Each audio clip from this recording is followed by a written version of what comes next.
Hey, welcome to Trap Souls Podcast. Now we're live. Welcome to Trap Souls Podcast. I'm here with Future Ghost Paranormal. And where are you two from? Hi, I'm Rochelle. I'm from Pittsburgh, PA, living in Pittsburgh, originally from Johnstown, PA, and San Francisco, California.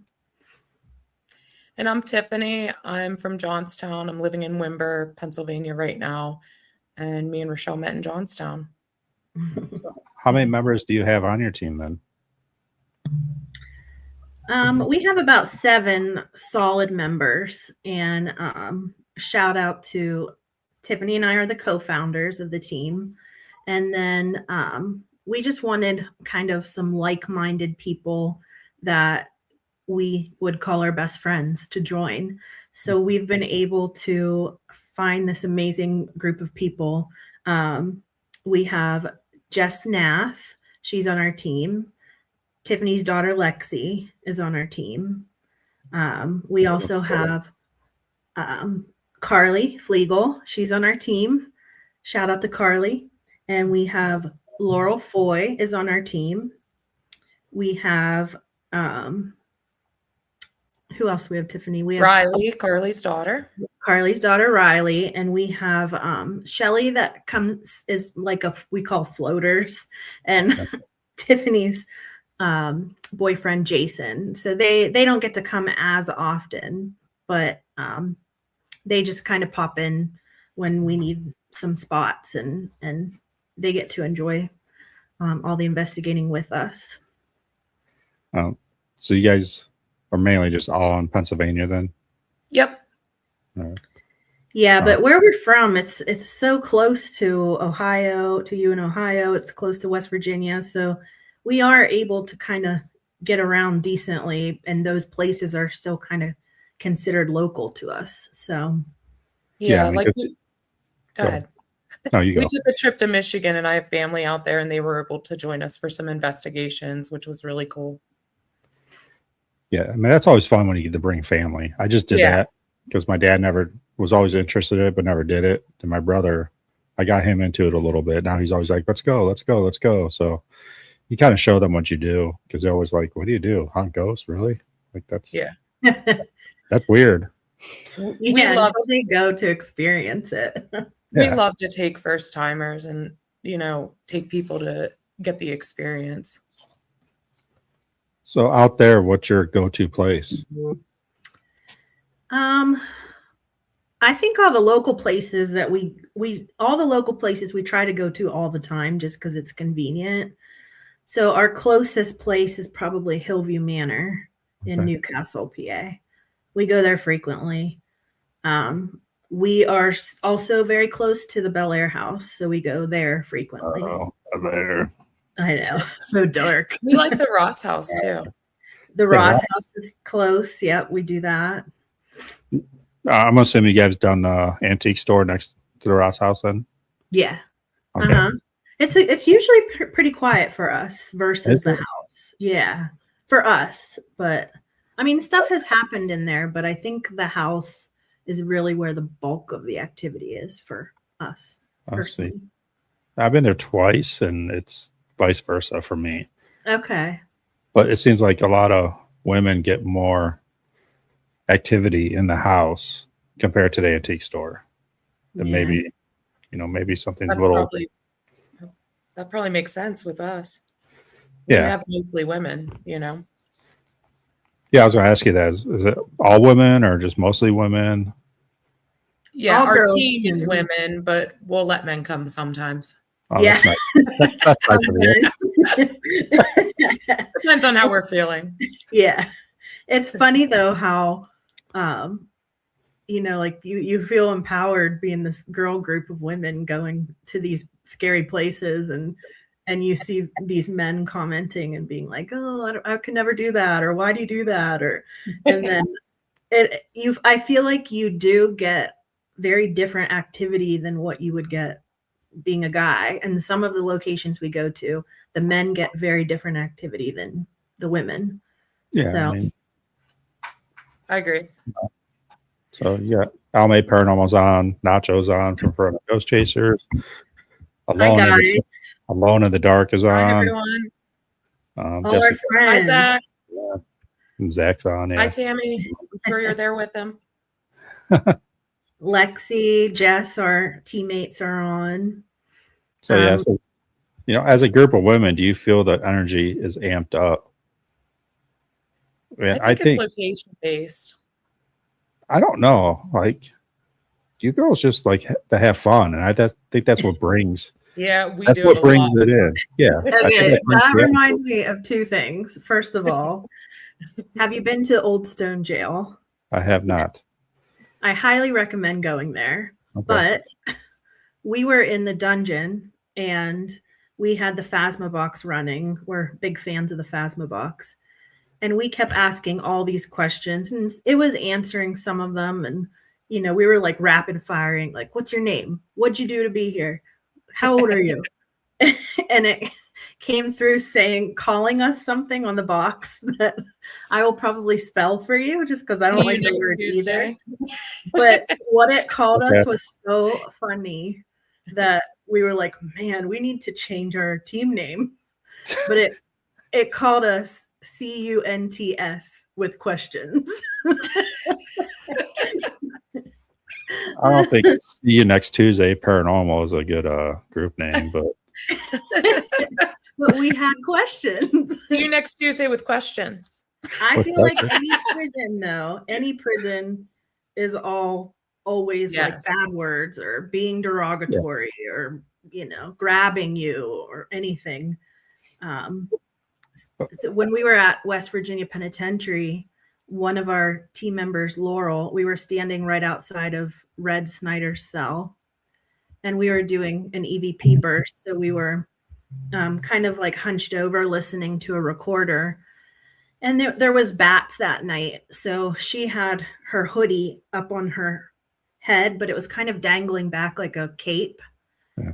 And she had her back into the cell and something yanked her whole sweatshirt right off of her head onto the floor. And I'll never forget her eyes, just like she freaked out. She's like, my sweatshirt, where's my sweatshirt? And her eyes were so big. But it's funny how I do think being women, I don't know, you experience prisons differently and certain places. I do agree with you that it just, I don't know, it could amp it up or just make it different. So yeah, I mean, we talk about it all the time on the show, like women. Yeah, I think of the spirits we're talking to, like 1800s, early 1900s, like women were looked down upon then. If you weren't looked as equal. So when you go into these places like Mansfield or Madison Seminary or the prisons or even the poorhouses, Fairfield, that, they're not looking at you as equal. The men aren't. And we get that at the Ross House through the spirit box. And when we do Estes, we get two women talking to us all the time. Then about 20 minutes into it, a man comes in and just shuts them out. It's weird. Yeah, we always have had those spirits coming through on the boxes that kind of get to pick and choose who's coming through at the time. And we're always like, hey, let other people talk for a second. And you don't get to control that. Yeah. Talk about guys like Nacho just said something up there. But we go in there all macho, like, oh, we're going to go get Ghost. And you girls are probably going in there like, oh, dance off. Let's go. Like, speaking of, tell that story, Tiffany. That was my second thing I was going to say. That was West Virginia, right? Yeah. That was Hillview. Or Hillview. At Hillview, we were in the boiler room and we literally, it was the last place we were stopping for the night. We were all getting tired, and it turned into a dance party. And the EMF reader, which you don't commonly see, like spike, Sometimes we don't even get it out anymore, but yeah, when it's stationary, you rarely see it spike. And it was literally like grooving with us. It was so funny. So we were in the boiler room and there's a spirit Eli in there. So reportedly. I always say reportedly because you go into these locations and they have all this information on who's there. And it's like, well, we don't know for sure if it is. But reportedly, Eli is a spirit there. And history does show that he was at the poor farm. It used to be a poor farm. And he alcohol was not allowed there. So he would leave, sneak out, get drunk, and he would come back through the outside entrance into the boiler room, and he would sleep off his drunkenness for the next day.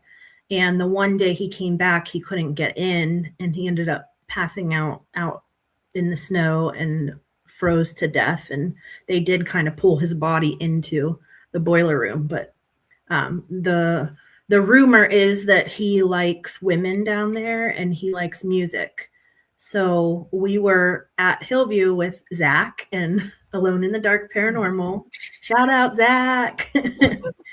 And we decided all of us girls will go to the boiler room, and Zach and the boys went to the second floor. So when we were down there, all of our phones were on airplane mode. We were just playing downloaded music. It wasn't going off prior to that. And then as soon as we started playing the music, it was like on it, like the beat of the song. And we played all fast, fun music, and they were watching us on the cameras the whole time because you can see the cameras for the whole building in the office. And we're down there dancing and singing to try to get this activity to pick up, and it did. I mean, it was adding boiler to all the songs, making up our own lyrics. Yeah. Sometimes you just have to have fun at an investigation, because we've noticed that when certain investigations, we try so hard to see something. We try really hard to make everything perfect so that we can see stuff. And I feel like in those moments where we're just having fun in between setting up, that's when we really see, hear, experience things. So you just have to have fun sometimes. Yes. And what Zach said, the Hillview crew, they were just watching us the whole time. And I do notice, like, the more I want to feel or see something, it never comes, like, ever. And it's always when I let my guard down. And the best stuff happens at the end of the night. Yeah, I mean, we've been talking about that. I mean, I've been doing this for 19 years, investigating and learning that we all want to go on there and ask all the same questions. You know, what's their name? You male, female, you nursey or whatever. They're sick of that. Yeah. That's true. You would be. I mean, they're spirits. They were human beings at one time. They like to have fun too. So I think bringing that aspect brings them out. Right. I think so too. And I mean, even just playing music is, it's through every generation. And even if it's not music that you're used to, you can still enjoy it. Yeah. But I do wonder, going into some of these locations where you get the tours, you get the historical information, I do wonder how much of it is fully accurate. Because talking about Old Stone Jail in Ebensburg, Pennsylvania, very, very cool place, very active for us. But we actually had a unique opportunity to go investigate there with some of the current employees of Cambria County Jail in Ebensburg. And when we were there, one of the people that were there was a corrections officer in that jail when it was fully functioning. And he was able to tell us some stories about specific inmates, what things were like there prior to what it looks like now, kind of how things would operate.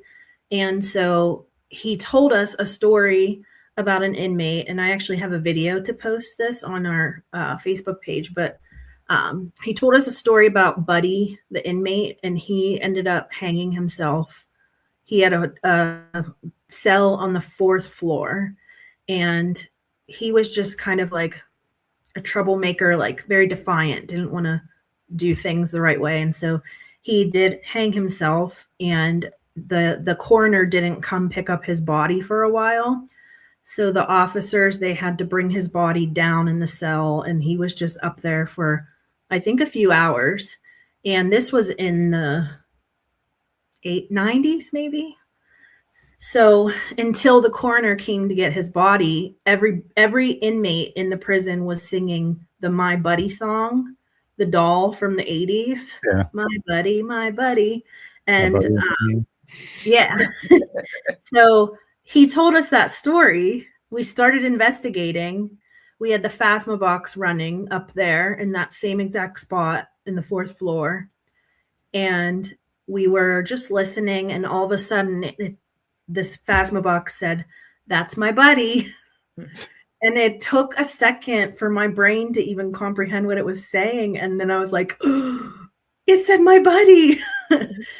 And it was so cool because we have been there twice prior and we got the usual information. We were trying to talk to Smitty and all this stuff, but to hear that information, and it came through all night, my buddy asking to play the buddy song. We kept playing it over and over again all night because I think acknowledging that accurate, true information, the historical documentation, just it opened up that place that night, opened it up completely. And so I think it's important going into these locations. Not only is the history the super cool part of paranormal investigating, but I mean, you have to look for that historical accuracies. Oh, definitely. I mean, Nacho knows I'm huge into, like, I always say, you know, what's the one thing you're more scared of than death? That's being forgotten, right? No one wants to be forgotten when they're gone. And so the memories is why I do this, trying to keep memories, you know, alive, I guess you want to call it. Because how many people you go, I don't know how many ghosts there are named Sarah, but there's so many. Like every place has a Sarah. Everywhere has a Sarah. So I mean, like Madison Seminary, I do a lot. There's a Sarah in there. Maybe it's not Sarah there. You know, one person said it was Sarah, and then everybody just says Sarah, and there's probably this dude in the corner saying, "My name's not Sarah." Like, I'm I'll Frank. be Sarah though. I'll Today be Sarah. Sarah. Hey, I'm Sarah. You know, but I mean, the stories and the memories are wrong. And I was talking to Manny from Ghost Sisters. Maybe that's why they're trapped here. You know, stuck here. It's because their stories aren't straight. I mean, we will never know. True. Yeah. But you know, yeah. I do think. Go ahead, Tiffany. I was just gonna say I see this question, and it's funny because we've talked about it. But say what you were gonna say first. I think the paranormal world is all about intention, more so than anything else that we do. I think the afterlife is all about intention. I've done a lot of reading on near-death experiences in the afterlife, and communication in the afterlife is not talking. It's mostly through intention and speaking to somebody. Like, you're not talking to them verbally, but what you want to say is basically in their mind.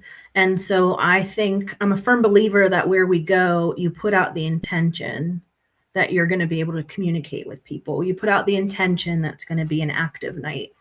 And you put out the intention for the positive and negative experiences that you get in these locations. So I believe that the spirits can take forms of the intentions that are put out in these locations. Yeah. Some of these places that have multiple people going to investigate just every weekend, you know, if they're constantly calling for a spirit named Sarah, the intention's out there that something is going to take form of a Sarah just because that's how they can get the attention. Yeah. I agree. I was going to answer Deborah, or not Deborah. Almay. Hi, Almay. Hi. When you go to a location, do you have some team members that research the place and others that go in blind? We definitely do. I know Laurel used to be our historian, and she would research everything. I personally like to go in blind and then learn the history after, because I feel like when you're investigating, just like Sarah, if you hear there's a Sarah, then you hear Sarah in the spirit box because, you know, it's not always clear what's coming through. So I like to go in blind and with like maybe a few stories on the tour, you know, just to hear a little bit. And then we like to compare things that happened to what other people have experienced after the fact. At the Crescent Sanatorium, for example. You want to tell that story, Rochelle? Yeah, sure. Is that the one with the mimic? Yep.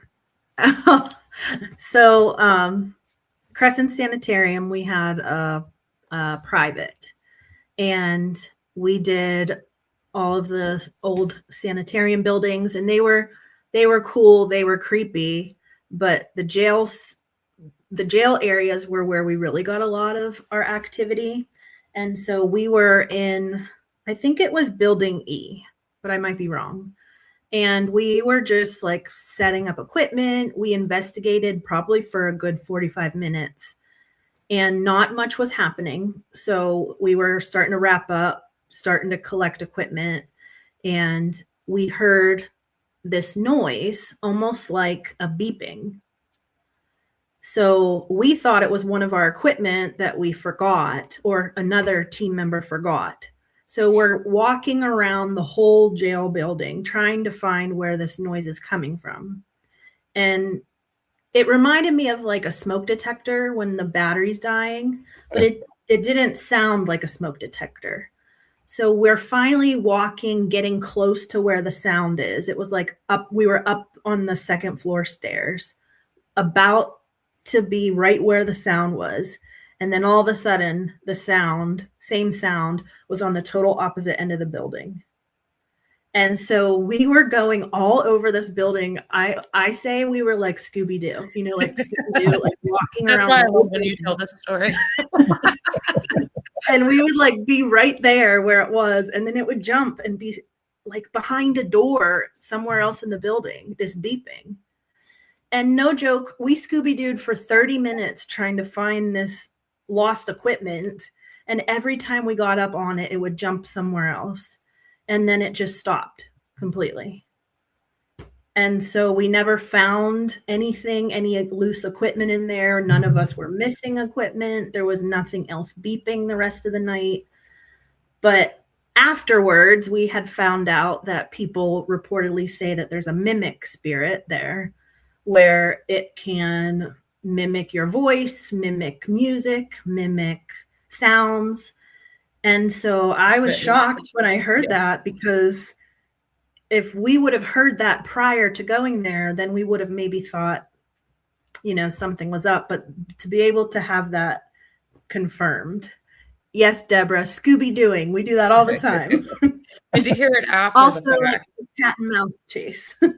but to hear it after the fact kind of feels more real to me. Like when you go in knowing that happened to somebody else, and you hear a beep, maybe it was a fire alarm or whatever going dead. But because we chased that sound for so long and we realized it definitely wasn't, I feel like we wouldn't have even like moved around and even had that experience if we heard that story before we went there. Do you think it's trying to get you to go somewhere, or it's get a you trickster away is from something? what the rumor has it, that there's like a trickster there. I think it didn't want us to leave, because we were packing up, getting ready to leave. And I think it kept doing that to get us to stay and look for it. Sounds like a mimic. I mean, I had that at Bel Air House. Okay. So again, we were packing up. Everybody was outside, and we were like the seance table, the dining room, whatever you want to call it. I went back in to see if we left anything. Well, I heard my friend shadowing say, "Hey, Ryan, come here." It was in the kitchen. I'm like, okay, cool. I took 2 steps, and my buddy shadowing walks through the door. And I turn around. I'm like, yeah, that's can't say what I said to him. I was like, F you, dude. And I walked out. I'm like, okay, maybe they wanted me to stay. I don't know. Yeah. But like, yeah. I was upset about it. But now I'm like, let's go play. Yeah. I agree. Did when you your stay? guard's down, the best stuff happens. That's just what Almay said. When your guard's down, they start popping. That's what I was reading. I said, I agree. Yeah. That's so always true. My best experiences are always when my guard's down. Tell them about Ohio State Reformatory when your guard was down. So This is the best story. We tell it everywhere to everybody. Do I have to stand up and like imitate it? But I think so. You can do it in your chair. So we're on like a 2-day stretch of investigations. We went to Eloise in Michigan, and then on our way home went to Ohio State. Highly recommend that trip, by the way. So yes, fun. It was amazing. But of course, by day 2 of investigating, you're absolutely exhausted. And Zach went with us too. Yeah, Zach met us there. But we spent all night investigating. You know, it was pretty cool. I can't really remember anything too significant before this happened. And we have, I think, maybe 45 minutes left, but we don't want to give up like that amount of time. But at the same time, we also don't want to like go setting equipment up anywhere, like, because it's not that much time. And that place is huge too. Huge, so yeah. It's like a lot of exploring too. Yeah. So the one section is at like 5 floors of cells, I think. Yeah, it's the cell block. There's 5 on one side and 6 on the other, I think. Maybe. Yeah. And during the tour, they gave us some like little like challenges, I guess you would say, like different things you could try while you were there that other teams have tried. And one of them was to walk around up there with no equipment and no lights on and just like shadow watch. Well, we just decided to walk around, and there were 4 of us, and Rochelle stood on the one side, and me and my daughter walked the entire way to the end of the other side, which it was a far walk, and it was me and Jess. Yeah, it was my brilliant idea that we both split up on opposite ends of the cell block and just kind of watch. Like we were going to kind of shadow watch or listen. Like we didn't. Yeah, really I remember it was the 3rd story because you can see ambient light coming in from the windows. Yeah, that's right. I remember now. Onto the floor of that cell block. Yeah. So we get down there, and we're only down there for like a few minutes before I start like, I don't know. I'm like, at this point, I'm so tired. I'm like, are my eyes playing tricks on me or what? But it looks like to me what I believed was Rochelle just kind of like dancing around. And I'm like, Rochelle, what are you doing? Are you down there dancing? And she's like, no. And we're cracking up because we're Meanwhile, we're so far apart like a football field that we couldn't barely even hear each other. But I'm not thinking this. Like, I'm actually thinking that I'm seeing her. Then it looks like somebody's like hanging on the rafters, like above their head. And I'm like, I keep looking at my daughter, and we're laughing, and we're like, that's Rochelle. That has to be her. Like, it has to be. And we're like, from our end, Jess and I were also seeing dark shadow movement kind of in the middle of the cells. Yeah. And I'm like, it has to be you. And she's just cracking up. Like, we're almost done. And then, like, I kid you not, I've never seen anything so clear in my life. I see what looks like a blank face with long dark hair just like peek out of a sail like this and peek their head back in. And I look at my daughter, and I'm like, that was Rochelle, right? And she's like, I think so. And I'm like, Rochelle. And she's like, yeah. And that's when I seen like a little red light. I think it was on a camera or something. And I seen how far away it truly was. And I was like, there's no way that was Rochelle. It couldn't have been. And she's like, that's not Rochelle. We got to go. And I'm like, guys. And it took them a good 10 minutes to figure out that they were screaming like across. Like, that's how you know how far away we were. I'm like, guys. And Rochelle's like, yeah. And I'm like, can we come back now? And we just start booking it. So at that point, they stand up and turn the flashlight on. And that's when I realized how far apart we were. Because it's like, seriously like a football field. Yeah. I mean, and there's no way I could see them moving in the dark. So where I was seeing movement wasn't as far as they were. And I think where they were seeing movement, it was the same thing. It was like right somewhere in the middle. Like, but that was the coolest experience of my life. And it was definitely a person. And it was when you weren't trying hard. And it was when I gave up. I'm like, okay, we're done investigating. We're just exploring at this point. Like, and I asked her 5 million questions. What did it look like? Was it see-through? Was it glowing? Okay. Did you see eyes? And Lexi said the eyes were this big, and I made eye contact with it. And I said, forehead. He had a really big forehead. He had a giant forehead. He had skin and a giant forehead. That's what she said. Because after I got spooked, like my words didn't even make sense at all. Carly said I need to act it out. I think with the background, it's too move Yeah. like too But hard. it was like a hair flip too. You said it was like this and then a hair Yeah. flip. Yeah, I could like see the hair like flip up. Like it, I really thought it was Rochelle messing with me. Do you think not having equipment helps sometimes? I mean, I'm a big believer in that because, again, 1900s, we're bringing all this electronical stuff out, and they're like, "What the hell is this?" We're like, "Go touch the red light," and you know. But if you just go, I always have my recorder on me. It's small, so Yeah. you just go sit somewhere, and we do this at Trans Allegheny. We'll just sit in a hallway and listen, and not really ask questions, and a lot of shadow figures there. So, I mean, do you think that helps?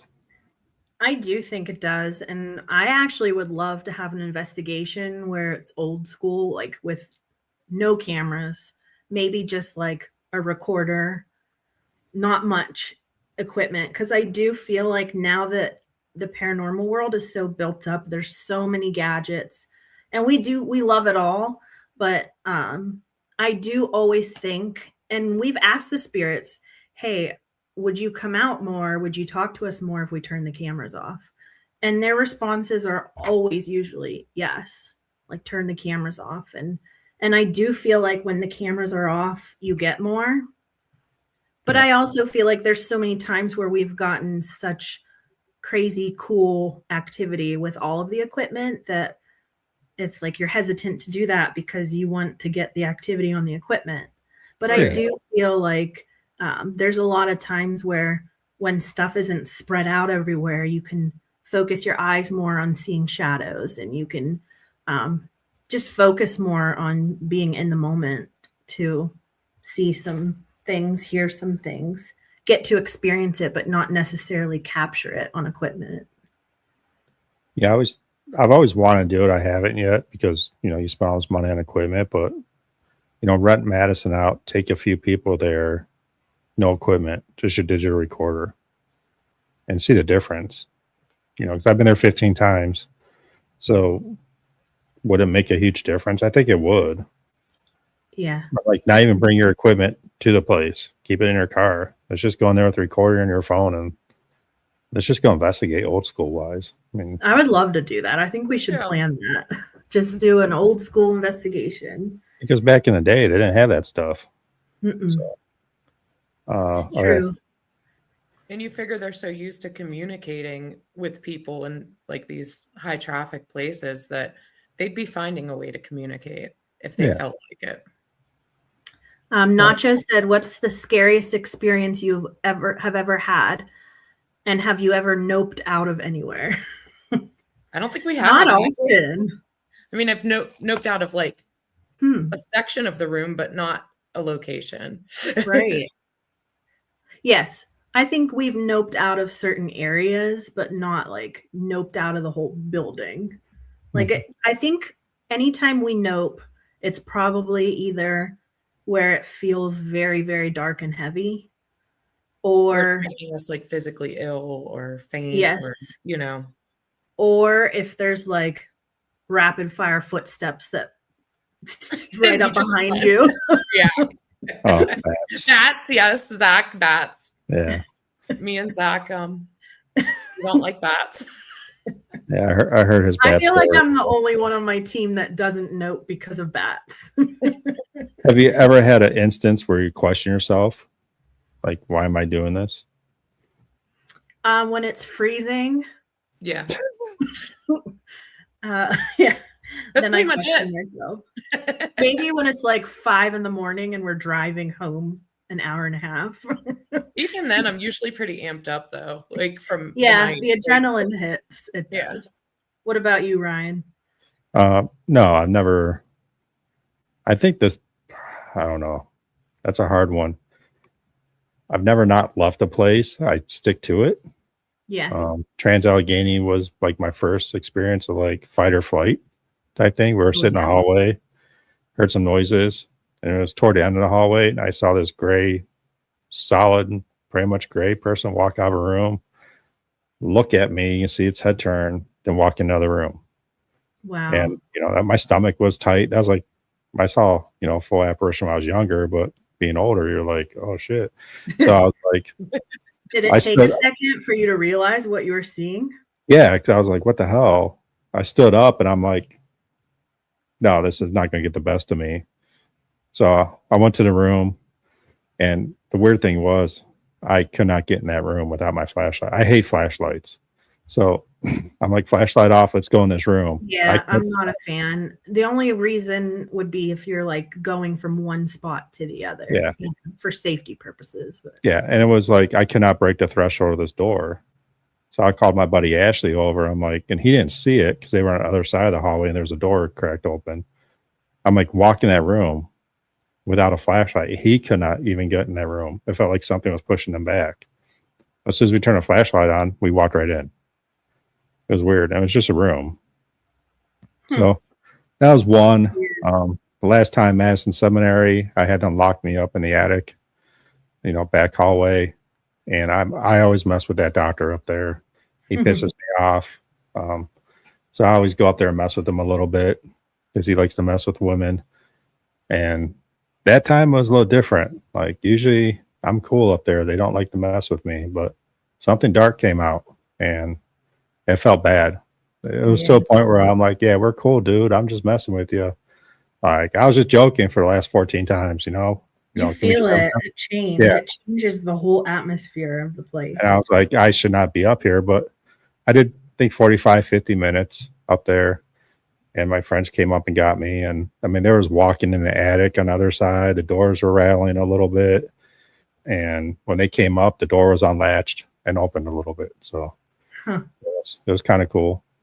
Yeah. But, Zach with Alone in the Dark Paranormal said, what's the most riveting EVP you've ever caught? Don't you guys have a competition? Yeah, we just, wait a minute. I brought it. Oh, did you win it this year? Yeah. Future Ghost took the sweep. We got both MVE, Most Valuable Evidence Award, and Kick-Ass Blooper Award. Thanks to Zach. All thanks to Zach, yeah. He was the reason that we got the blooper award. But he's in our videos. Yes, we have, for anybody that doesn't know, every year we have a wrap party with Future Ghost Paranormal, or with Alone in the Dark. So Future Ghosts versus Alone in the Dark. And we basically bring all of our best evidence caught from 2025. And we compete against each other, showing the videos to see who has the most valuable evidence. And we vote on it. We have different voting categories. This year, we also added a Kick-Ass Blooper Award.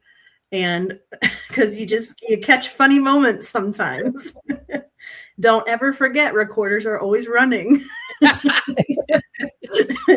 So, yeah, this year, we just had it last weekend at Zach and Tammy's house, and we also made paintings where we got thrift store paintings and painted ghosts in them. Zach and Bill, his team member, did a really cool tech example where he was showing us how to turn SJ cams into night vision cameras and make REM pods. And so it was really, really nice to be able to have time aside from investigating just to hang out with people. I'm loving to see all of the collaborations going on between all the teams. There's people watching in this chat right now that we've become super close with. And that's what we want Future Ghost to be all about, is it being like a family, and then having other teams to kind of partake in that and call family as well. So yes, we just did our wrap party, Go Future Ghosts. And one of my favorite EVP stories was with Zach and Alone in the Dark in the basement of the Bel Air house. So we were down there, and Zach usually does this event called Friends and Family. And he brings his friends and family that maybe are interested in it, but don't really have the opportunities. And so we were in the basement, and not a lot of people went down there that night just because some people aren't fans of basements. I personally love basements everywhere we go. Yeah. So we're down there, and we had the Phasma box running. And very clearly, I do feel without a doubt that we were speaking with a soldier from the French and Indian War. I am Native, so everywhere we go, where there's Native American activity or history, we always do a ceremony. And I do feel, being Native, that you can communicate on a whole nother level to other Native American spirits. And I feel that anytime we go to these locations like Bel Air House, Ross House, Hinsdale, anywhere that has that Native history, I feel like not only do we honor them and give them tobacco, but I just feel like it brings out a whole nother level of activity. And so on the Phasma box, it had said, I'm just a soldier. And Zach asked if they were in the French and Indian War, and they said, no, Zach. And then, or they said, yes, Zach. And then I had asked if they're Native, and it said, no, Rochelle, like calling us by our names. Wow. Which, that's another thing, is I feel like my name is mentioned everywhere we go. Yeah. But right after that, I said, did you die in service? And two things happened.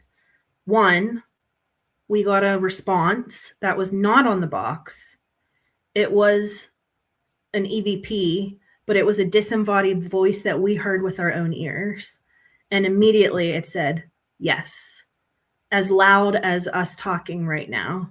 Wow. And Zach and I both reacted because we knew what we heard. And there was only one other guy that would have said it. And we thought, we like made sure, probably aggressively made sure by yelling, like, did you just talk? Did you just speak? Because we knew it was something. And simultaneously, we heard the yes.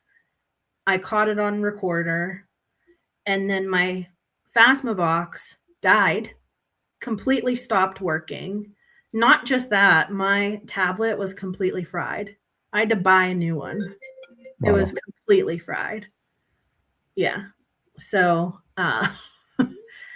that's probably one of my favorite EVP stories. Yeah, I mean, so Alone in the Dark were on 2 months ago. I mean, Zach told me there's no way you guys are gonna win anything. He was gonna take all the trophies. Did he home. tell you that? I mean, I don't know, Zach. I mean, I don't know. I believe it. He said it'll be already. it'll be a clean sweep. There's I no held way. on to the big guns, the heavy hitters. No, he did say you probably had some good stuff hidden away that. Yeah, I did. We're like stealthy like that. We keep it all year till we get to just like unleash I it. can't remember what the score was, but we were pretty close. It was Right. very close. Very, very close. Zach also reminded me, this is actually probably my number one favorite EVP, at Waverly. We were on the 5th floor, and this was actually with our previous team we were on. We went down there. It was the first time that Tiffany and I were both there. We've been back since, but when we were there, on the 5th floor, there was 4 of us up there. 2 people went back to the gear room to get something. And so there was just me and one other person up there. And I caught the clearest EVP, the longest EVP. It was 4 sentences long. And it was a conversation between a man and a woman. So you can hear the tone of the man, you can hear the tone of the woman. And when they talked, it almost sounded, you know how sometimes EVPs sound robotic or like they're through a loudspeaker? Yeah. That's how loud it was on the recorder. And it sounded like a nurse and a doctor talking, but the woman was like, I'll be right back. And the man said, finish it. And she said, give me something. And for 4 sentences, it was crazy. It was insane. But do you remember what happened right before that? No. We were getting up to clean up our equipment because there was no activity. Oh, really? Yeah. and That's everything crazy. started going off, right? Yeah. Like all the equipment started going off at once. Yeah. And That then was when we so went back long to ago. play the recorder on our break, that's what we heard. Yeah. Yes, we did. So that was pretty crazy. And I don't Yeah. know why we played the recorder because we didn't hear anything with our ears. I think we just were doing it that night for some reason, like sitting in the break room, like listening. I don't know if we were like waiting for other teams or what we were doing, but Yeah. Yeah, we'll go back to collaboration. I mean, that was a big thing about 6 months ago, how no one likes to collab and blah, blah, blah. Everybody's complaining about something, on Facebook. yeah. And I think, Verona Ghost Chasers and I, not talking about it, but wanted to prove people wrong. And, we do collab with a lot. And I do we started this last year with Alme Paranormal, Lake Erie Shadow Hunters, Southern Ohio Paranormal Society, RC Paranormal, myself and Verona. We did a Fellowship of the Spirits. That's what I called it because I'm a, Lord of the Rings nerd sometimes. So Fellowship of the Spirits, and we all went to Madison and just had a good time and ate food. It was like the end of the year investigation. It was about 20 degrees in that whole place. It was freezing. But Madison, why do I do this? Mhm. but Madison is a lot more active in the winter than it is in the summer. See, I believe that too. Yeah. I feel like they don't use as much energy when it's cold. Like it's easier for them. Yeah, I mean, people say because not many people are going there. They're not going there every night, because it's so cold. I mean, I don't know the reason, but I just know I've done experiments, one in the winter, two in the summer, one in the winter. Winter activity wise blows it away. Yeah. Yes, it's cold. I mean, it's freezing, but it worked out. We had a good time and ate a lot of food and had a lot of laughs. That's what it's about. Yeah, we have some good collabs coming up. The Unknown Project asked us to go to TALA with them, Trans-Allegheny Lunatic Asylum. Nice. So we have been there before to investigate the main building, but this time they booked the outer medical buildings. So I'm really excited for that. Yeah. There's a Devin from West Virginia, Paranormal Girl. We're trying to get she wants to do outer buildings, so we're trying to get that planned. Have you ever done them before? Not the outer buildings. No, I've done the main building twice. Yeah, that's what I'm hearing. The outer buildings are where it's active. Yeah. Yeah. Al May just said that too. Love the outer buildings. Yeah, that's what I'm hearing is where it's popping in the outer buildings. So. I mean, is it because they don't investigate as much? I mean, it could be. Probably. Yeah. And I feel like it's not as restored. Like I feel like parts of the newer building are they're preserving, which is awesome. Yeah. But yeah, maybe it's just because it's more, I guess more crazy stuff would happen there too. Yeah. So. Do any tours? No, I don't think I think they do maybe one, but not probably just in one of the outer buildings. I think they do it like they do the main building. They split people up like in groups of 10. Like they do in the main building. And you go building to building. Like you have like 2 or 3 hours in each building, you're a group of 10. And you switch. I don't know if it's 10, because I know that's what it is in the main building, which works out great. That place is huge. So yeah. Zach is asking us the team trip we posted on Facebook. What interests us about that area of the U.S. So in May this year, our team is going to New Orleans. We're so excited. Yeah. I think so. What we did basically at the beginning of the year, we have our team fill out a Google form, just like asking what locations do you really want to do this year? Do you want to do road trips? Do you want to fly somewhere? And so this is the first year where we're actually flying somewhere, but we chose, yes, we want to fly somewhere. And the options were Savannah or New Orleans or St. Augustine, which we want to go to all of them, but we chose New Orleans just because of the sheer amount of history that's there. Haunted history, true crime, slavery history, the music, the people. So food, the food, definitely the food. Yes. We're definitely foodies, huh, Rochelle? Yes. Yes. So when we do any type of traveling, this is the first time flying, but anytime we do a road trip, like we said before, we try to, usually we ask Zach and Tammy with Alone in the Dark, and they usually give us some good recommendations of places to eat. So we try to do like other locations. Sometimes we try to do a couple investigations back to back, just because if we're going to be in that area, we may as well try to get more than one. Yeah. But we go in Tiffany's van. It's a white van, and we call it the Ghost Mobile. Yes. When we went to Waverly, we stopped at Buc-ee's along the way. That was an experience. We had no clue what it was, and Zach's like, "Hey, we're stopping at Buc-ee's," and we were like, "Okay."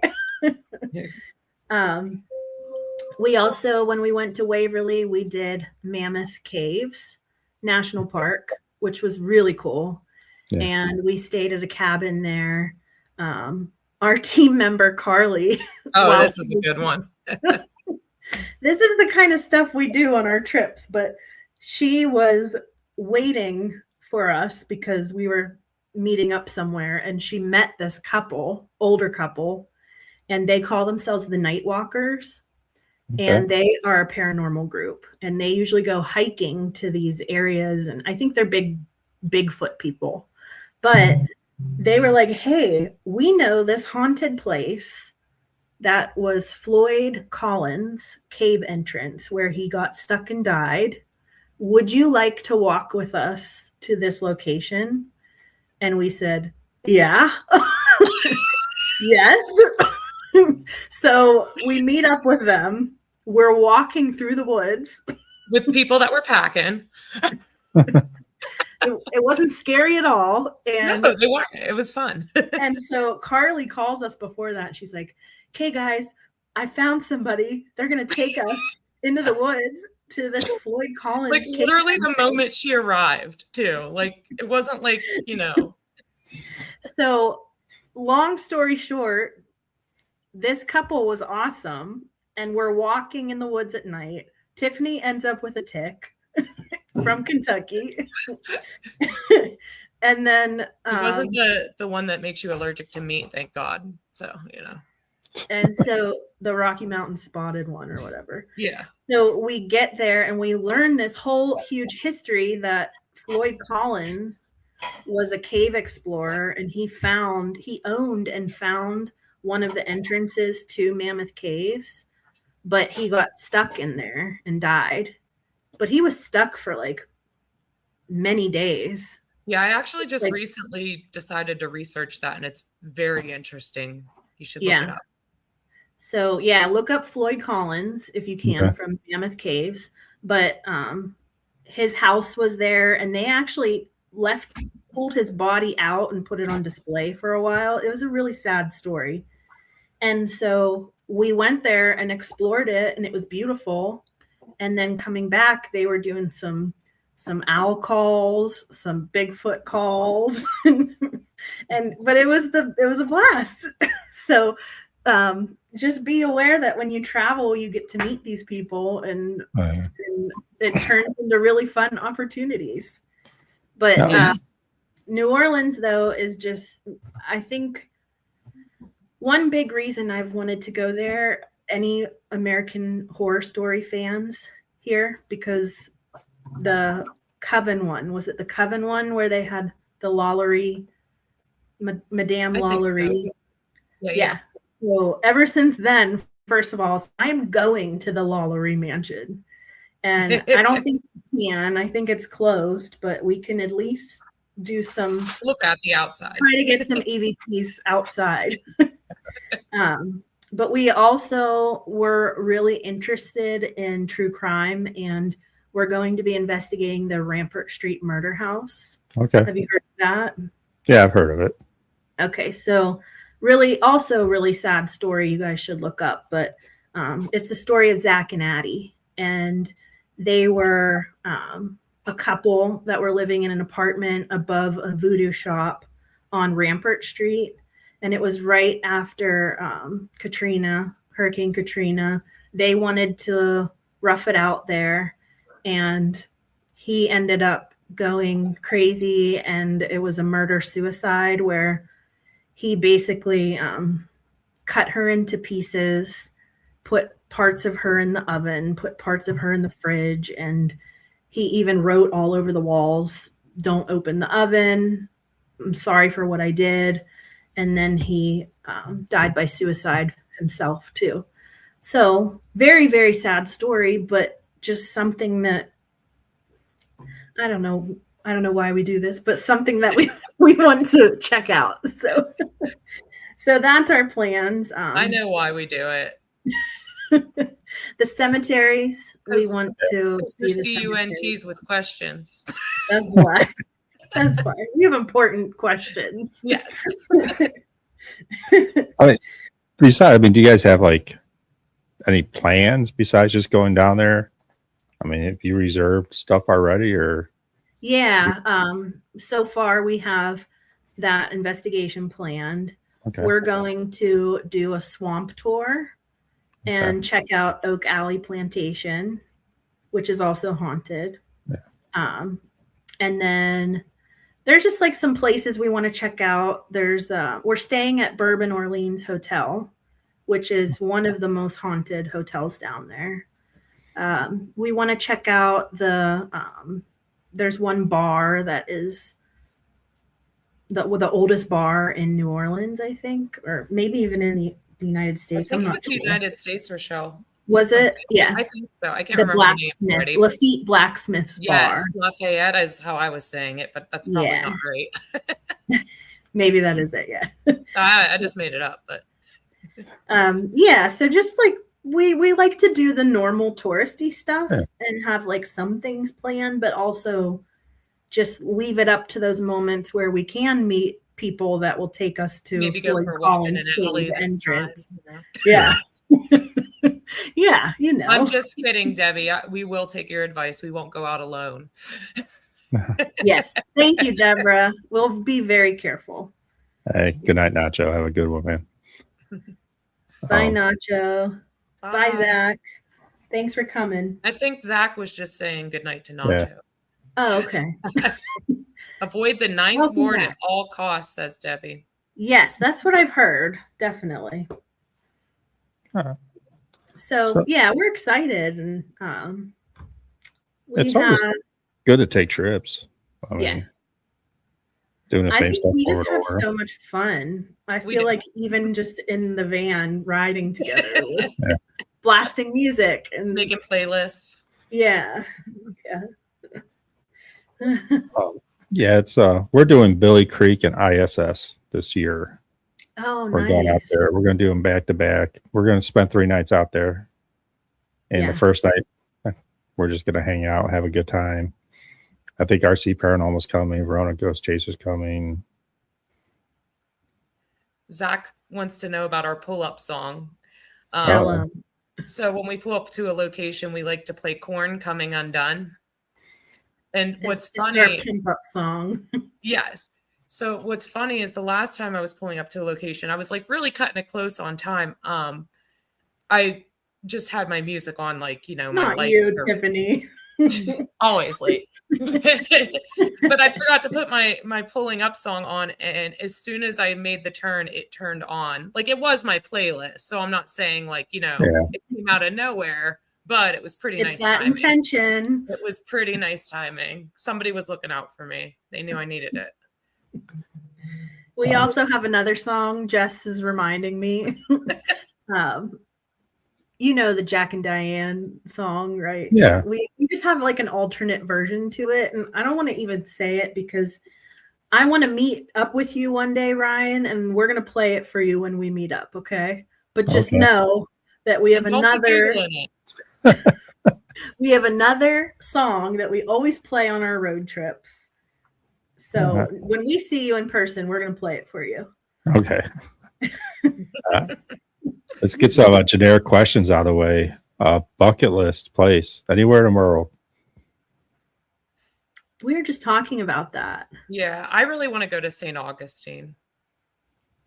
And I would love to see the Winchester House in California. I don't really think, I mean, it would be awesome to investigate, but I think they just do tours there. I've been there and it's amazing. It really is awesome.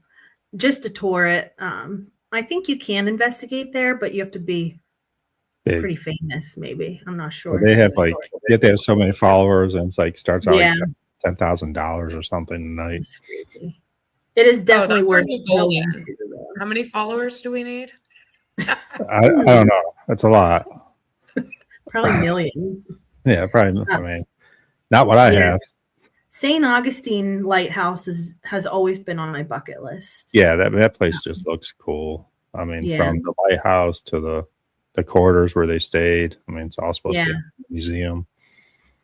I'm like an OG ghost hunter person, the TV show. And ever since they had their episode, it was like forever ago. I don't know, maybe like 2004 they were there. So they're seeing what the shadow figures up on the stairs. Yeah. Yes. Ever since then, I was like, I'm going there. So that has always been on my list for sure. Our team member Jess just commented that hers is the Stanley Hotel. Okay. Everybody loves the Stanley. Room 217. That's the room Stephen King stayed in. Oh. Yeah. I don't know much about the Stanley Hotel. I'll have to look it up. That is his inspiration for The Shining. Yeah. Oh, okay. Then how did I not know that? It's Wayne Girl. I mean, it'd be cool to go there to spend the night. But I mean, I think there's other cool places for me. Anyway. I think I would like to do Poveglia Island. That's that island in Italy. Okay. Yeah, that's super haunted. Let's talk about that because I mean, we talked about it before, but like Italy and Australia, they never really come up on haunted stuff. It's always UK, United States. It is, right? It's interesting, those ones. And you think, what's the reason for that? Because it's not that there's not haunted locations there. It just maybe it's the age of the areas. Like my husband and I honeymooned in Ireland. And we went to Leap Castle there, which was so cool. Definitely put that on your bucket list. That's what's top of my bucket list. So. Yes, go for sure. Just go to Ireland in general. Love it. I'm trying to get out there. I think next year is going to be Ireland trip. So yes, I definitely suggest it. And so we went and stopped there, and I mean, going around that whole country, the history there, but it's like. I mean, the history goes back so far that you can't even fathom that these castles were built that far in the past and that we're standing in them, exploring them, and they're still in great shape and people still live in them. And so I think just seeing how old the history is in some of these places, like maybe some areas just are older history than others, maybe. Maybe it's just, I don't know. Cause I mean, there has to be history like down in South America, the Mayan temple area. I mean, south of, Africa, Egyptian. I mean, maybe they just don't look at paranormal the same way. That's why maybe you're not allowed to do it there. I don't know. Yeah, maybe. There's so many other countries that aren't talked about. There are, but I still feel like I have so many bucket list items in our country still. Like, I would love to do the Queen Mary. That'd be very cool. Yeah. That's on my bucket list. Yeah, I mean, I'm going to UK this year to investigate. Are you? Yeah. Wow. So where at? Man, she was on last night. I forget. from Ghostly Gatherings, Emma from Ghostly Gatherings. I'm meeting up with her, and we're doing an investigation. And then we're supposed to sometime go out to the ancient Ramen and do a private investigation there. So, Oh yeah, that would be really cool there. but it's Yeah. gonna be fun because I want to see the country. I'm gonna be there 4 nights, 5 days. Just I'm meeting up with Emily Paranormal. She's gonna meet us the first night and do an investigation with us. So I mean, a bucket list, but you're talking history, like ancient Ramen. I think it was 1100s. Yeah. It's crazy when you're standing in these places and you're like, this was from like 1050 or Yeah. It's crazy. It's insane how old the history is out there. And over here, we're like, wow, this was built in 1880. This is so old. You know? I know. It's crazy as sometimes the paint peels and other times it doesn't. Oh, Tiffany. She's obsessed with paint peeling. That's when we go somewhere and the paint's not peeling, I'm like, how did they keep the paint so nice in this building? How did they preserve it? So this was brought up on Facebook today, the catacombs. Yeah, Deborah, I would love to investigate the catacombs. That would be amazing. So I'm a teacher, and a lot of my students know how obsessed I am with ghosts.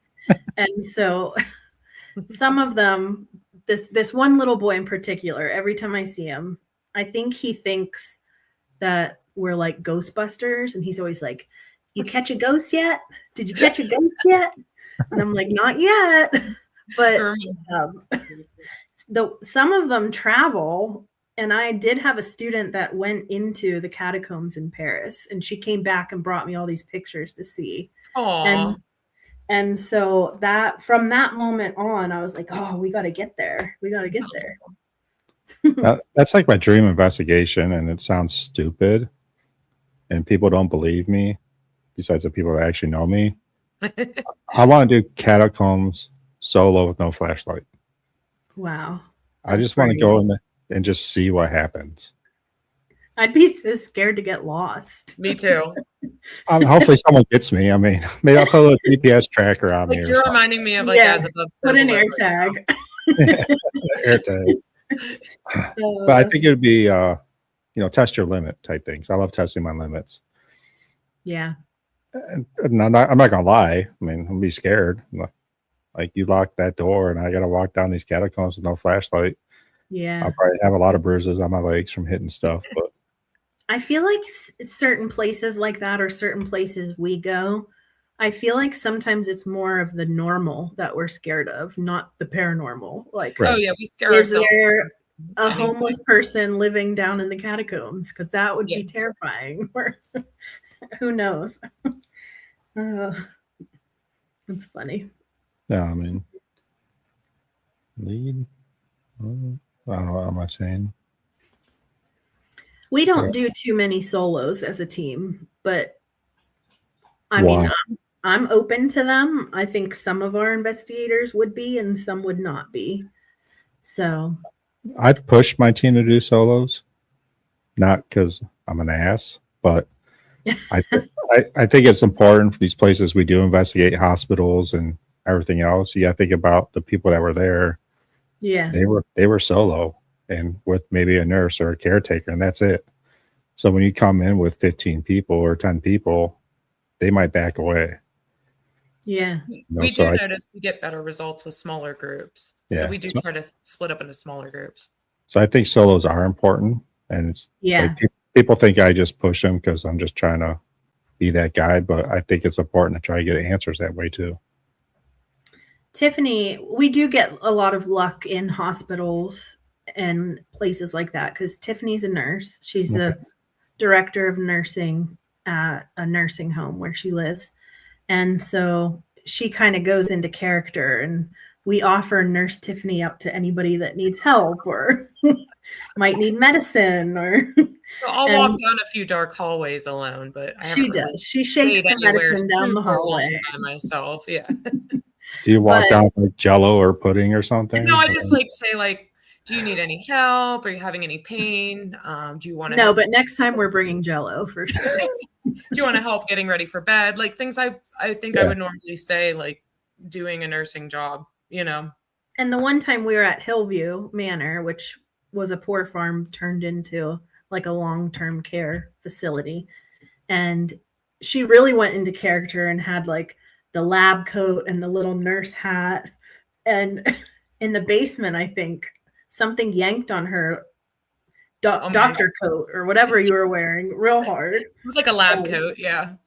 So I do suggest kind of getting into character in some of these places you go to, because especially hospitals, I feel like it's a lot of residual energy where it's like the hospitals are still alive. I thought about like old hospital on College Hill when we were there, because we did a trip last year, like just doing the visitor badges, just, hey, my name is visitor, my name is whatever. Yeah. Maybe that will, bring something out. Yeah. Honestly, it's going to cost you $1 for the whole thing of stickers. Might as well try it. Yeah. Let's talk about nurse spirits, because that's always get brought up in a lot of these places. There's always a nurse ghost. Do you think they're there because they're still taking care of the patients, or are they there to warn us about patients when we're I think, me personally, like if it were me, I think I'd be there because, like, especially people who work at a place for a really long time, you get really dedicated to the patients and also the building.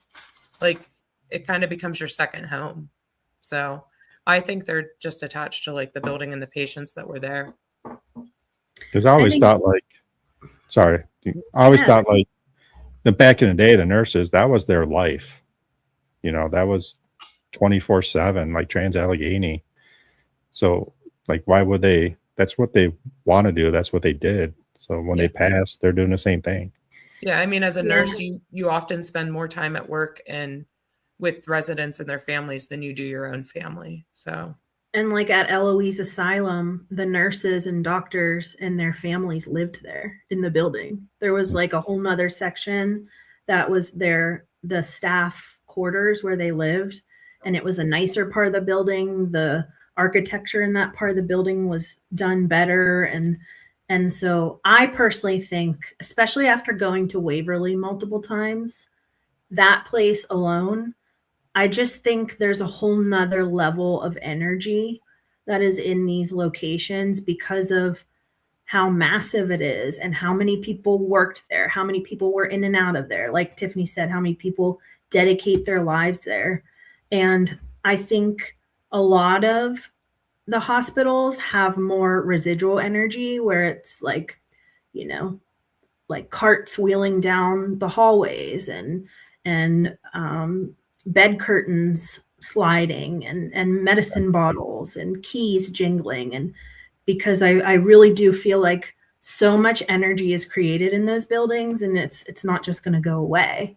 And I do think there's a lot of intellectual energy there as well, and spirits, but I just think hospitals produce so much. There's so much that goes on. There's so many people involved, and sometimes it takes a lot of energy just to help people there. So I do think the hospitals are cool. I would say hospitals, they start life and they end life in the same building. So it's a lot of different energy. Diane, what's up from Alabama? Hi. Yeah, I mean, trigger objects are huge. I know Alma's big into that. She always brings some stuff. Asylums and jails too. Hospitals, jails, asylums for sure. Those are our favorites. Yeah. What else we got going on here? What's your favorite piece of equipment? You can only take one thing in. Oh, if it was only one, it'd be the recorder. Definitely recorder for me. Besides recorder, everybody's taking a recorder. Let's go. Okay. Then so recorder plus one thing. Recorder plus one. I like the flux a lot. I was just going to say that. I love the flux. Especially when you can make it feel intelligent. Like when you can, and it's not often, but we have had it to where we can say like, okay, you lit it up green, now light it up red for us. And then we're going to use this to say yes. And we have had conversations, but it doesn't happen often, but when it does and it seems intelligent, it's amazing. Yeah. I do love the Flux, and there, yeah, like you said, there's been a lot of places. Like I know Crescent was one place where we really had good communication there. The tripwires, though, are becoming one of my I'm really favorites. liking them too. The I newer version. yeah, I got both. I love them because you have to get close, like for that thing to go off. It's Yeah, not the dead bell is yeah, so sensitive, it is. but Yeah, the tripwire, like you have to be 3 inches away from that thing for it to go off. That's yeah. what I like about it because I that like that too because it's not super sensitive. right. So Deborah did have a Lexi, our question. team member Lexi, she loves the music box. It is cool and it's creepy. It's so creepy when it goes off. And I like when the same with that. I like when you can kind of confirm its intelligence by saying like, okay, step away. Yeah. Okay, touch it. Like we've had that happen a few times too. Yeah, yeah, I do. I do love the music box. It's terrifying when it goes off and there's nothing near it. But it's such a fun piece of equipment to have the music going off, and I think it's more enticing to the spirits too because they want to hear the music and see what it is. And Yeah. Yeah, and I think you have to have different stuff too, like motion sensor, EMF, because you don't know what spirits are going to interact with. Right. Spirit. I always have my spirit box in my pocket because nothing's really happening. I'll break out the spirit box. Yeah. Talking about old school equipment, and let me know what you guys think in the chat. But Ryan, how do you feel about like the just standard mag lights that you twist and the light? I have not used them because I was so, I don't want to say against them, but it just seems so. But I worked with Nacho and where were we? Shanley Hotel in New York, and I mean, they're pretty legit. I think. I mean, so we're kind of like certain situations. If it's not matching up with what we're saying, we just kind of dismiss it.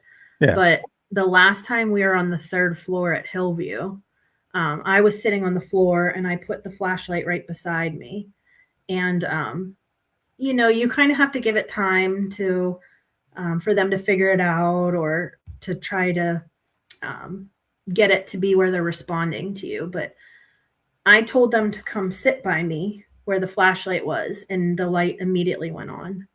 And no joke, for 40 minutes, about 40 minutes, we were sitting there and the light would turn off.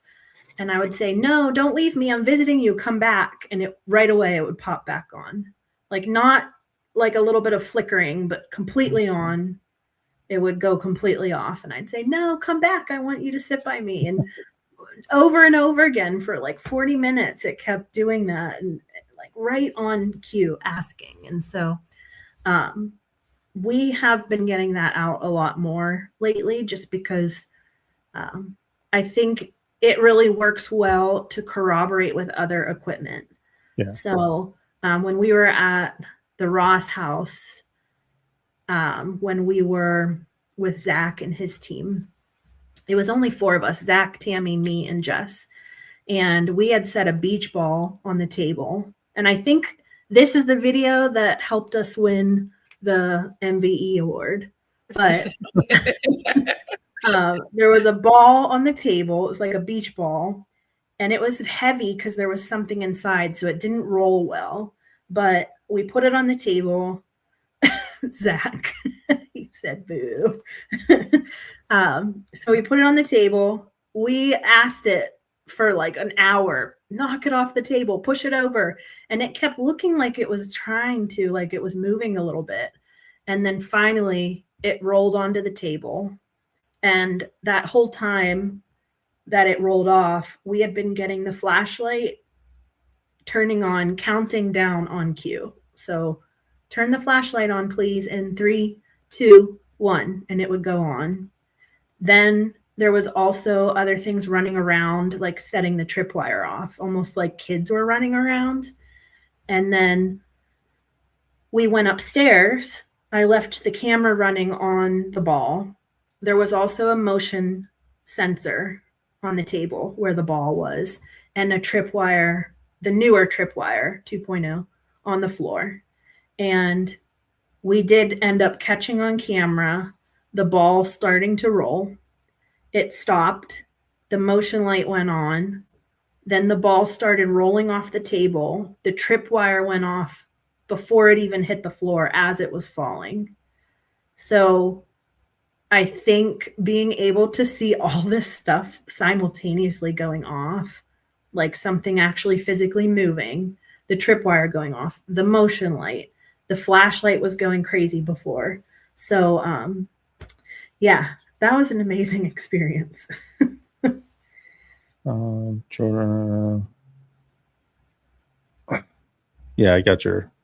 This is for you two, not me. But what did she ask earlier? I think it's the same thing. Oh, about the nurses.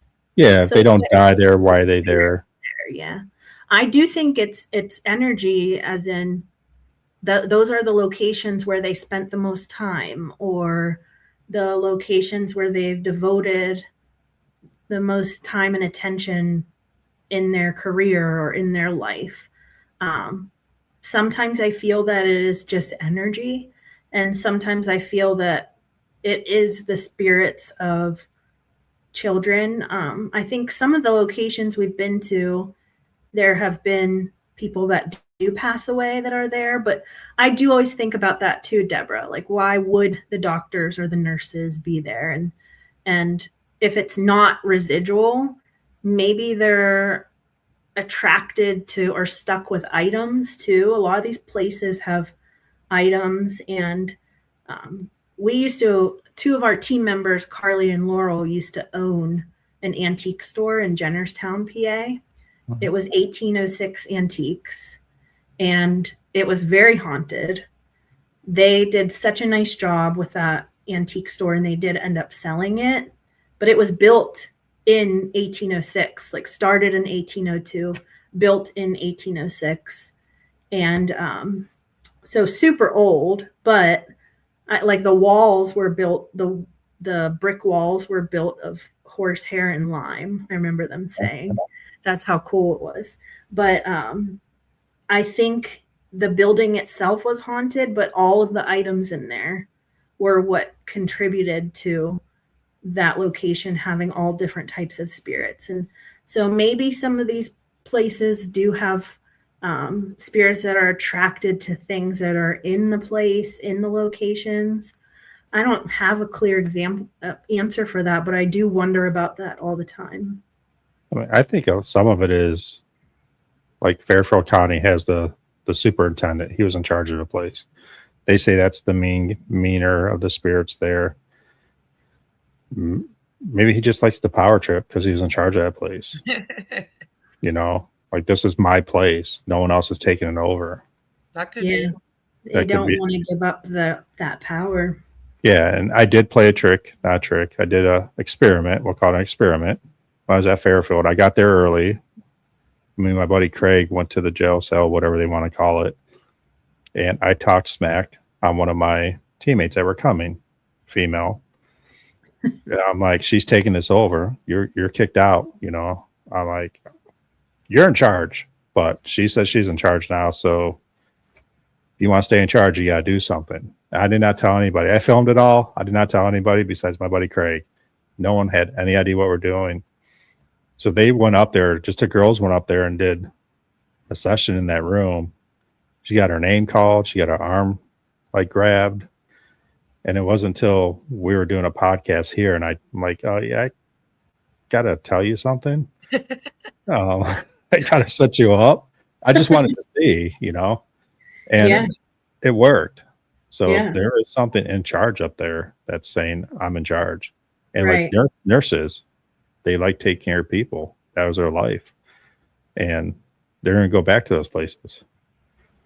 It makes you wonder too if that's like their only connection to stay here. If that is their only connection, their only way of coming back or visiting, or if that is their only connection to be able to stay wherever it is that they're at, that they want to be at, you know, like maybe everybody's connection is different. And, yeah. I mean, I think it's, you know, Tiffany knows as a nurse, that's your life, taking care of people. So Zach, they're going there this weekend, Fairfield. Oh, we can't wait to hear about it. Yeah. So I mean, there's a lot of different. I believe that spirits can travel, place to Yes. place. And Ross House has taught me that because Ross House has so many spirits. I always call it a train station of spirits. Same with Bel Air House. Both of those locations, it's just like in and out, in and out, in and out. That whole city's That's haunted. how a lot of like Wimber is too, like the main part of Wimber. Yeah. Yeah, they I think that whole city is just haunted. Has such a history of Bel Air. So no, I'm a big believer. If you ask enough questions, spirits will come. I mean, Hi, Mark.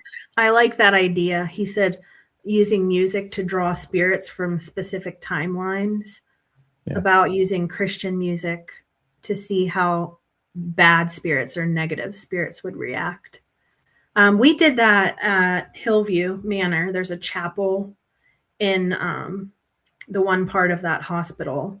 And a lot of times you get that Christian music there. And so that would be a case where you're playing Christian music to get those spirits to respond to that in a positive way, but using it as the opposite, that'd be super interesting. I feel like you need to try that, Mark, and tell us what happens. Please. Yeah, I've never done that or thought to do that. Most of the time we're playing music because it was from a certain time period or just as a trigger object, but we don't do a ton of provoking, and I feel like that would kind of flirt on the lines of provoking. Just because we just want to come with more of a respectful approach, but that would be something worth trying, though. We're trying. Thanks, Mark. I don't provoke. I'm against it. I don't like doing it because you have to be respectful. I'm a big believer of positive, negative energy. Mm-hmm. And besides Madison Seminary in the attic, I said that thing has messed with my female teammates so much. That doctor up there, or whatever he is up there. So, like, I've gone up there and be like, "What's up, bitch?" What you got? Because females will go up there and get their hair pulled, shirts tugged, just feel bad, come back down, and I'll go up there and get nothing. And I'm like, dude. Yeah, see, she knows. That's what I was gonna say. She's asking the question as you're answering it. That's hilarious. But yeah, I mean that's the only place because that dude have a history, and I think he kind of showed himself last time. So I'm interested next time. Yeah, and maybe. Next time. I mean, how far are you guys away from like Cleveland area? Then you guys aren't that far. About 4 hours, maybe. I think I'm 3 hours, so yeah, that makes sense that you'd be 4. We're east of Cleveland, so maybe sometime this year I can, get Madison Seminary and we'll do how about we do like half no equipment investigation? Yeah, let's do that. I'm down. I love that. We'll do half no equipment and finish out the rest with. Yeah, if we're not getting unless it's going well, then no equipment all night. Right? Yeah. And we'll play you our travel song. Yeah. That's equipment. Sorry, I can't do it. No, we'll play it outside before we go in. On the way. We'll make sure it's not freezing out. But yeah, I definitely would like to try that. Yeah, we would love that for sure. Yeah. And maybe we'll get Zach to come up too. Yeah, I'm sure he would. So definitely. Anything else you guys want to talk about? We're an hour and 30 minutes into this. Tiffany, tell them about your opportunity to go to the Warren Museum.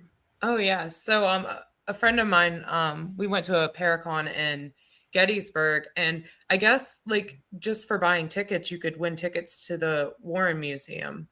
Before the new ownership. This was before the new ownership, and this was like it wasn't really open to the public either. Like so it was like for a small group like of 4, you got the tickets. So we went and we met some of the members of the group, and they showed us around the museum. It was so interesting. Got to see the real Annabelle doll.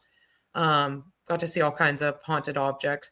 And they said that like people will just mail them all kinds of stuff. Like if they think it's haunted, they'll just mail it to them to try to get rid of it. And they Yeah. have a priest who like will bless the items and stuff. That's why they feel that they're safe in that area. One of the really interesting stories they told too was how Ed Warren would like know that a place was haunted, and he would like paint pictures of the house from the outside, and he would give it as a gift to the owner of the house as a way to like kind of work his way into the home to try to help them or investigate. So it was a really cool experience and super nice people. That's cool. Bill from our team provoked Red. Oh, yeah. Nah, Yeah, funny. I can see Bill provoking. That's funny. Yeah, He I also just needs to shut it off, though. I feel like They hit him where it hurts, calling him bald. I just got done reading that book, The Schmerl Haunting. I think Maxim Furyk wrote it. I mean, it was interesting. Yeah. About, you know, Ed and Warren and all that, and it's not about that haunting. It's that he goes over everything about what they did. It's pretty neat. He's coming on podcast, I think, next week. Oh, cool. I'll have to read that because, to be honest, I kind of have mixed feelings about Ed and Lorraine Warren. Yeah, we were just talking about that at work. Someone asked me about that. They're not in the paranormal or anything. They just know about it. And he's like, what do you, I'm like, I think this is my thought on Ed and Lorraine is you have good investigators that are not good at telling stories. Yeah. You have bad investigators that can tell really good stories. Mm-hmm. I think they were both. They can investigate and they can paint the picture a really good story. So I think that's why it was blown up more. Well, I feel personally there was just so many cases where they kind of weaseled their way into helping people and being involved in these haunted locations or possessions, and they weren't invited, or they just kind of became a part of it. And some of the things that they became a part of became even worse. So I kind of have mixed feelings about the situation. Part of it would probably be me not knowing enough. Obviously, none of us would unless we were there. But after meeting Andrea Perrin and hearing her story about how their family didn't call them, they just showed up and said, hey, we're here to help. And I feel like there was a lot of that. And yes, Deborah feels the same way. I agree. I do think some of it was embellished, but I also think some of it could have had to do with, there's a fine line between possessions and probably mental health situations. Yeah. And I just feel like they capitalized on things a little bit too much and kind of weaseled their way in. But that's just my opinion. Sometimes I wonder, though, were they drawn by something to do this type of stuff? Like, yes. And maybe they just kind of like overstepped their stay but maybe they were drawn to it. I think they got, we'll call it the Zach Bagans effect. We're doing it for the right reason. Then money and fame came into it. Yeah. I mean, they travel the country doing book tours, and especially with the Schmerl family went with them. Like, hey, let's go do this. But I think some of the fame got to them a little bit. Again, I think they're in the right place, trying to do the right thing. But again, they, did push themselves into a lot of places. So we actually met Johnny Zaffis from The Haunted Collector. Super nice guy. Very nice. Very funny. But yeah, it does. And he's the nephew of Ed and Lorraine Warren. And so, we've investigated some of these haunted museums and they've been pretty active, and it does make you wonder going to these museums or seeing these people that collect haunted items. Like, is it really haunted, or is it just a creepy doll that somebody mailed them? Or, it does make you think, but it's still really cool to think about and get to experience. And it does make you wonder, but They did say too when we were there that a lot of the items that were mailed, like they have no idea if they're haunted. They have no idea like what the story is behind them. And a lot of times they really can't tell like if there is something going on with that item because they just would get so much stuff. But there are times where they would just like there's a priest that like blesses the items and stuff and like he would feel like an evil presence in a certain item or something. But I mean, that's paranormal in the whole, right? If you guys Right. don't have a camera on that ball moving, or it was your experience, yeah. I mean, anybody can say you're full of, crap. And same with Ed and Lorraine. People are going to believe her, Right. True. and some people are not going to believe them. That's the paranormal world. The only thing you can take away from this is your experiences. Right. I mean, you can have a ghost slap you in the face, and you can have it on camera, and people are going to say you're full of crap. Yeah. Yeah. And when you Okay. tell people that story, you don't even say it to expect them to believe you. Yeah. You're just excited for yourself. Like, And that's why I hate when people are like, will post stuff on Facebook and everything, and they're like, people will come like, "Oh, that's fake. That's fake." Who cares? It's Yeah. your not doing it experience. for you. Yeah, it's your experience. Right. And I think when people don't know you or your style, like we obviously try to always debunk things. Yeah. When the ball fell off the table, the first time I was walking at the time because I was going to get my tablet out of my backpack. And I thought maybe I bumped the table, maybe I accidentally tugged on the tablecloth, but when you watch it in the camera, I didn't bump it. I wasn't near it. And then like for the rest of the night, we were walking around the table the whole time. I was basically yanking on the tablecloth and the ball didn't roll off. We try to debunk things, and if there's no explanation for it, so, but we definitely always do try in that situation if it's something. But stuff like that happens, and oh yeah, Zach, all the equipment, we kept saying, we were urging it so hard to push that ball off, and we said, drain the equipment, use the equipment to get the energy, and everything died all at the same time. The tripwire died, the flux died, which that thing never dies. Yeah. Everything in the room died. The music box, I think the millimeter. So that's always interesting, like we said too, about the corroboration between all the equipment draining, something big happens. So yeah, just reading people's stuff here. We had fun at Post Town. Yeah, Darren was such a fun guy. Oh, he told us so many stories before we investigated there, and I think it terrified us. He showed you all the pictures. We slept there, and in the middle of the night, I had to go to the bathroom, and one of his scariest stories took place in the bathroom. So I woke up Tiffany. I was like, Tiffany, will you walk with me to the bathroom? It was so scary there. I don't know why that place creeped us out so bad. The reason I'm laughing is I think I can sleep anywhere. Like sometimes when it's late, I can fall asleep like while investigating, if I'm comfy enough. But yeah, I'm like passed out at these places and people are freaking out, like not able to sleep. And I'm just like, I'm tired. I don't care. I'm going to bed. Have you ever slept at the haunted places? I usually not.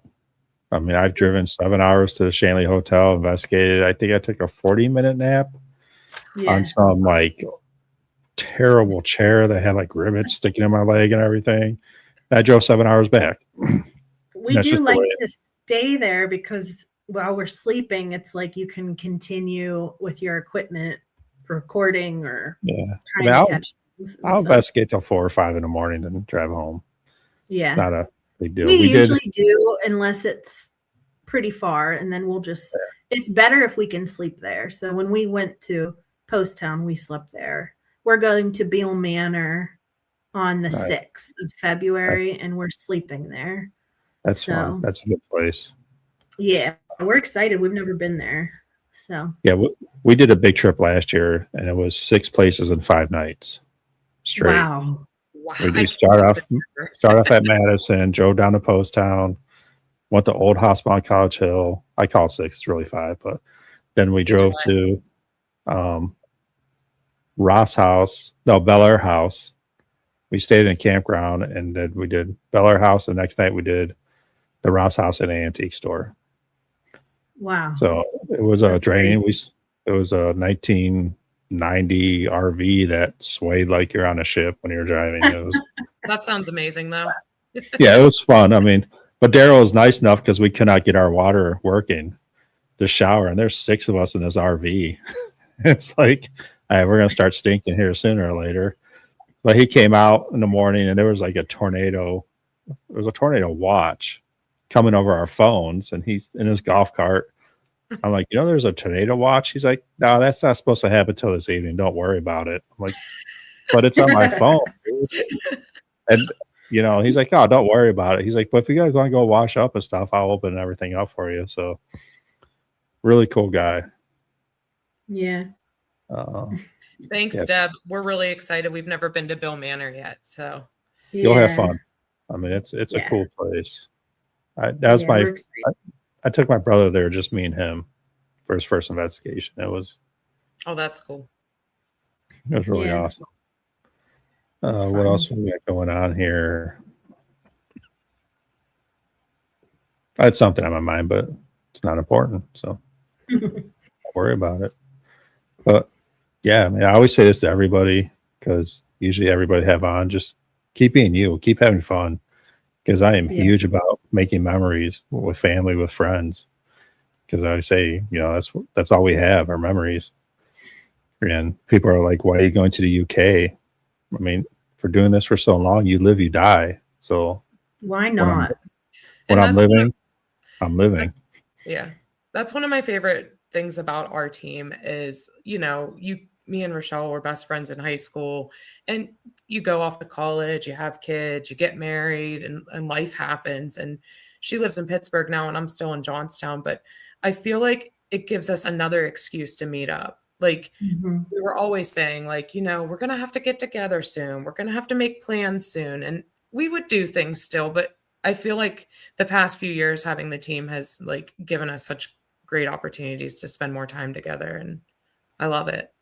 I completely agree. And I think, like you said, making memories, every single thing we do, it can be something very simple or it can be this grand trip that we have planned. But no matter what we do, I mean, we love it when it's our whole team together, but everything is just so funny for us and fun and memorable. And we love every single member of our team.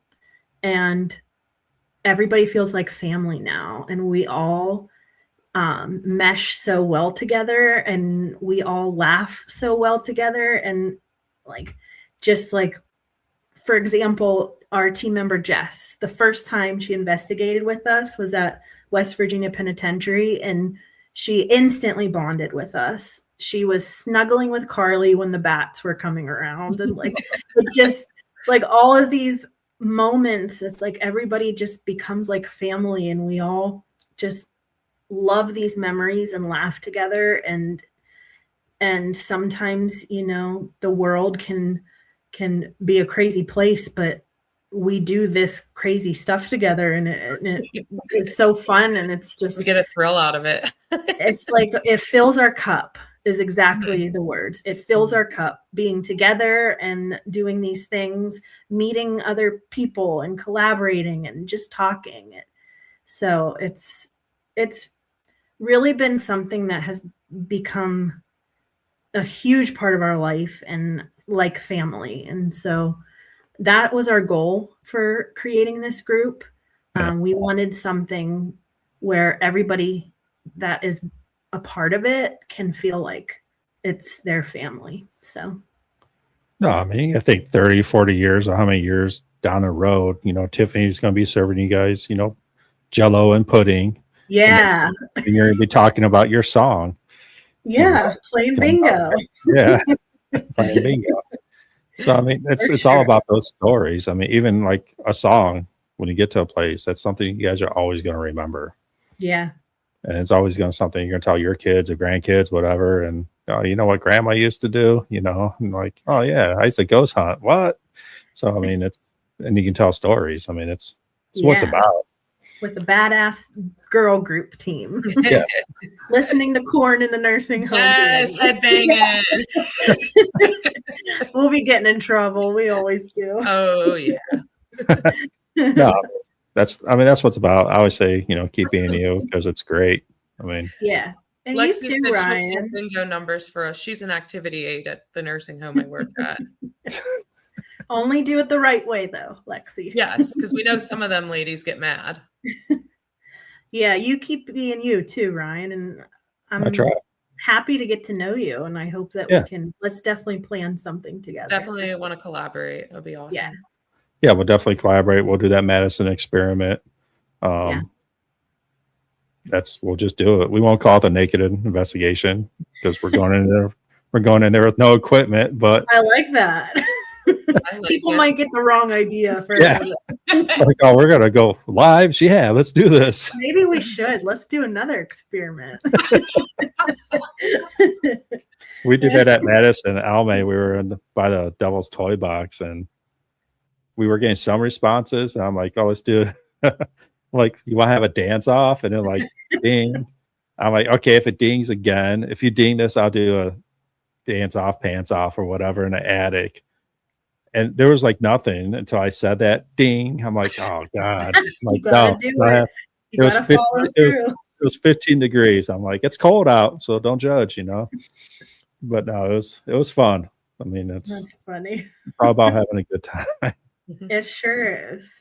And that's when you get the skin and forehead guy peeking at you and you're just having fun. Yep. Yeah, we'll get that together. Not the pants Sounds off, dance off, but Madison. Maybe we'll play some bingo up there. I mean, who knows? Yeah. But Yep. Nurse Tiffany will get everything ready. get everything ready. So we'll Lexi will bring the cards in the